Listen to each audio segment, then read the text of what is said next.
ಈಗಲೇ ಚಂದಾದಾರರಾಗಿ ನಿಮ್ಮ ನೆಚ್ಚಿನ ಶೋಗಳನ್ನು ನೋಡಿ. ನಿಮ್ಗೆ ಎಷ್ಟು ಥ್ಯಾಂಕ್ಸ್ ಹೇಳಿದ್ರು ಸಾಲದು. ಅಯ್ಯೋ ದೊಡ್ಡ ಮಾತು ಹೇಳಿ. ನಿಮ್ಮನ್ನೆಲ್ಲ ನೋಡ್ಕೊಂಡು ಹೋಗ್ಬೇಕು ಅಂತ ನಾನು ಬಂದೆ, ನೋಡಿದೆ, ನಾನು ಹೊರಡ್ತೀನಿ. ಕಾಕ ಇಲ್ವೇ ಇಲ್ಲ, ನೀವು ಇವತ್ತು ಊಟ ಮಾಡ್ಕೊಂಡೇ ಹೋಗ್ಬೇಕು.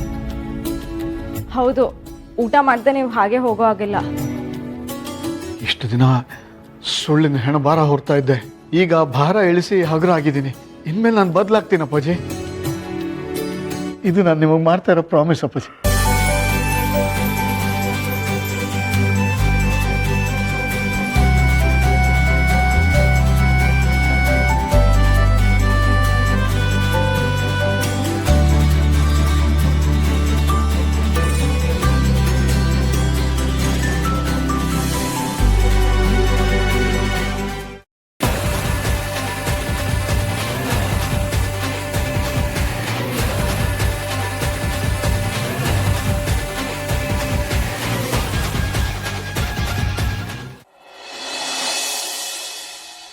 ನಾನು ಪದೇ ಪದೇ ತಾತನ ಹತ್ರ ಹೇಳ್ತಿದ್ದೆ ಅಲ್ವಾ, ಚಿಕ್ಕಪ್ಪ ತಪ್ಪು ಮಾಡಿಲ್ಲ ಅಂತ. ಕೊನೆಗೂ ಆ ಮಾತು ಇವತ್ತು ನಿಜ ಆಗೋಯ್ತು. ಕರೀಂ ಕಾಕ ಬಂದು ಇವತ್ತು ಅದನ್ನ ಪ್ರೂವ್ ಮಾಡ್ಬಿಟ್ರು. ತಾತ, ಸತ್ಯ, ಚಿಕ್ಕಪ್ಪ ಎಲ್ಲ ಒಂದಾಗ್ಬಿಟ್ರು ಸೀತಾ. ಈಗ ನನ್ನ ಮನಸ್ಸು ಎಷ್ಟು ರಿಲ್ಯಾಕ್ಸ್ ಆಗಿದೆ ಗೊತ್ತಾ? ಹೌದು ರಾಮ್, ನಿಜ ತುಂಬಾ ಖುಷಿ ಆಗ್ತಿದೆ. ಇವತ್ತು ತಾತನೂ ಅಷ್ಟೇ ಎಷ್ಟು ಖುಷಿಯಾಗಿದ್ರು ನೋಡಿ. ನೋಡ್ತಾ ಇರಿ ಸೀತಾ, ಚಿಕ್ಕಪ್ಪ ಇನ್ಮೇಲೆ ಯಾವ ತರ ಬೌನ್ಸ್ ಬ್ಯಾಕ್ ಆಗ್ತಾರೆ ಅಂತ. ಇನ್ ಮುಂದೆ ನಮ್ಮ ಮನೇಲಿ ಎಲ್ಲರೂ ಖುಷಿಯಾಗೇ ಇರ್ತಾರೆ, ನೋಡ್ತಾ ಇರಿ.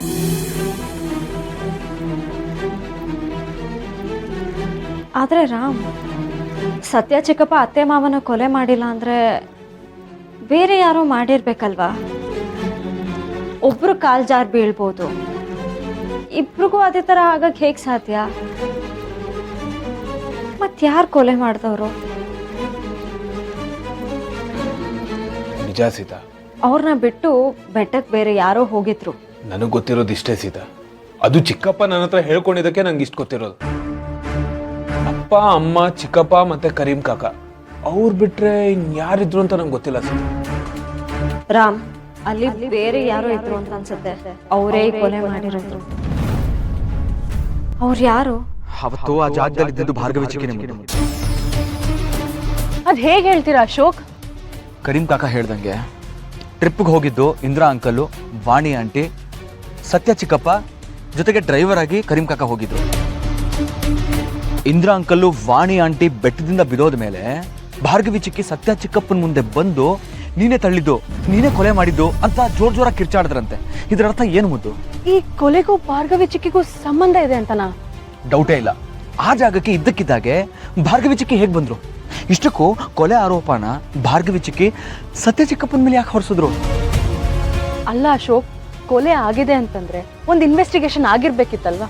ಅದ್ ಯಾಕೆ ಆಗಿಲ್ಲ? ಅಷ್ಟಕ್ಕೂ ಸತ್ಯ ಚಿಕ್ಕಪ್ಪನೇ ಸಾಯಿಸಿದ್ದು ಅಂತಂದ್ರೆ ಅವ್ರನ್ನ ಜೈಲಿಗೆ ಹಾಕ್ಸ್ಬೋದಿತ್ತಲ್ವಾ? ಸೂರಿನ ಸತ್ಯ ಚಿಕ್ಕಪ್ಪನ ಮೇಲೆ ಎತ್ಕಟ್ಟಿ ಮನೆನೇ ಜೈಲ್ ತರ ಮಾಡ್ಬಿಟ್ಟಿದ್ರು ಆ ಭಾರ್ಗವಿ ಚಿಕ್ಕಿ. ಇನ್ವೆಸ್ಟಿಗೇಷನ್ ಏನಾದ್ರು ಆದ್ರೆ ಅದರ ಆರೋಪ ನನ್ನ ಮೇಲೆ ಬರುತ್ತೆ ಅಂತ ಈ ಇನ್ವೆಸ್ಟಿಗೇಷನ್ ಅವಾಯ್ಡ್ ಮಾಡಿದ್ದಾರೆ. ಸತ್ಯ ಚಿಕ್ಕಪ್ಪಂಗೆ ವಿಷಯ ಗೊತ್ತಿದ್ದು ಯಾಕೆ ಸುಮ್ಮನಿದ್ದಾರೆ? ಮತ್ತೆ ನನಗೂ ಗೊತ್ತು, ಸತ್ಯ ಚಿಕ್ಕಪ್ಪಂಗೂ ಗೊತ್ತು ಈ ಕೊಲೆ ಮಾಡಿರೋದು ಭಾರ್ಗವಿ ಚಿಕ್ಕಿನೇ ಅಂತ. ಬಟ್ ಸತ್ಯ ಚಿಕ್ಕಪ್ಪನ ಹತ್ರ ಈ ವಿಷಯವಾಗಿ ಯಾವುದೇ ಒಂದು ಸಾಕ್ಷಿ ಇಲ್ಲದೇ ಇರೋ ಕಾರಣದಿಂದ ಅವ್ರು ಸುಮ್ಮನಿದ್ದಾರೆ. ಮತ್ತೆ ರಾಮ್ಗೆ ನೀವು ಈ ವಿಷಯ ಏನು ಹೇಳಲ್ವಾ? ಹೇಳಿ ಏನು ಪ್ರಯೋಜನ? ಹೇಳಿದ್ರೆ ಅವ್ನು ನನ್ನ ಮಾತು ನಂಬ್ತಾನ? ಮತ್ತೆ ಅವ್ನ ಸ್ನೇಹ ಕಳ್ಕೊಬೇಕಾಗತ್ತಷ್ಟೇ. ಮತ್ತೇನ್ ಮಾಡ್ತೀರಾ ನೀವು? ಗೊತ್ತಿಲ್ಲ. ಆ ಟೈಮ್ ಬಂದಾಗ ಯಾರು ಏನೇ ಹೇಳದೆ ಹೋದ್ರೂ